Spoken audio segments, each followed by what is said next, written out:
সমস্যা হোক। আর তখনই আবারও একটি মেয়ে তাদের দুজনের কিছু ছবি তুলে নেয়, কিন্তু এবার ওই মেয়েটিকে হেন দেখে ফেলে এবং পিছু করতে শুরু করে আর কিছুক্ষণের মধ্যে তাকে ধরেও ফেলে। কিন্তু সেখানে থাকা কিছু ছেলেরা হেনকে দেখে ভাবে যে সে হয়তো মেয়েটিকে ডিস্টার্ব করছে, তাই ওরা তখন হেনকে মারতে শুরু করে।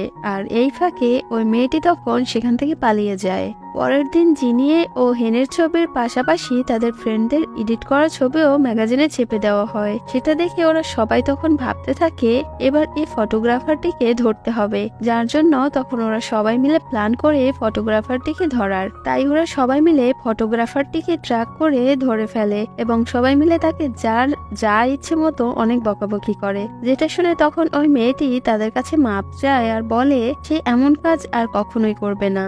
অন্যদিকে হেন জিনিয়েকে বলছিল, আচ্ছা তুমি কেন এখন আমাকে ভালোবাসলে না? যেটা শুনে তখন জিনিয়ে এর উত্তরে হেনকে বেশরম বলে সেখান থেকে চলে যায়। পরদিন জিনিয়ের বাবা হেনকে তার সাথে দেখা করার জন্য ডাকে, যেটা দেখে জিনিয়ে তখন তার সৎ মাকে বোঝাতে থাকে হেন আসলেই তার বয়ফ্রেন্ড না। কিন্তু এদিকে তার সৎ মা তার কোনো কথাই শুনছিল না, কারণ এদিকে জিনিয়ের বাবা ও তার সৎ মা হেনকেই জিনিয়ের বয়ফ্রেন্ড হিসেবে পুরোপুরি মেনে নিয়েছিল। তাই এখন জিনিয়ে যাই বলুক না কেন তার বাবা ও সৎ মা কিছুই শুনতে যাচ্ছিল না। এদিকে জিনিয়ের বাবা হেনের অ্যানিমাল শেল্টারে ফ্রি কাজ করার নিউজটি দেখে আরো বেশি হেনের উপর সে ইমপ্রেস হয়ে যায় এটা দেখে।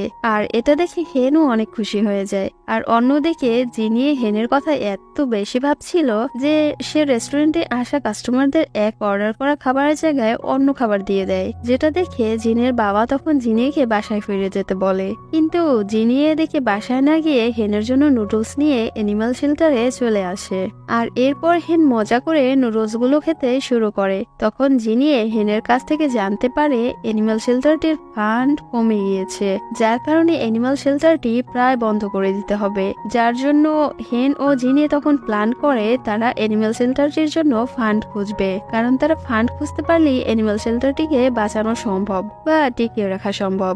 আর এরপর জিনিয়ে তার বন্ধুদের কাছে গিয়ে তাদের সাথে এক হয়ে ফান্ড খুঁজতে সাহায্য করতে বলে, যার জন্য এরপর থেকে ওরা সবাই রাস্তার সবার কাছে গিয়ে ফান্ড চাইতে থাকে, কিন্তু কেউই তাদের সাহায্য করার জন্য কোনোভাবে রাজি হচ্ছিল না। আর তখনই ওরা একটি নিউজে দেখতে পায় একটি কোম্পানিতে কিছু ভালো অ্যাক্টর প্রয়োজন, যেটা দেখে তখন ওরা সবাই সেখানে অডিশন দেবার জন্য প্ল্যান করে, যাতে ওরা কেউ না কেউ সেখানে সিলেক্ট হলে ওখানকার টাকা দিয়ে তারা অ্যানিমাল শেল্টারটিকে চালাতে পারে। যার জন্য এরপর দিন সবাই ওই কোম্পানিতে অডিশন দিতে চলে যায়, কিন্তু তারা কেউ সেখানে সিলেক্ট হয় না। যার জন্য সবার পরে যখন হেন ও জিনিয়ে অডিশন দিতে যায় তখন ওই কোম্পানির ভাইস ডিরেক্টর তাদের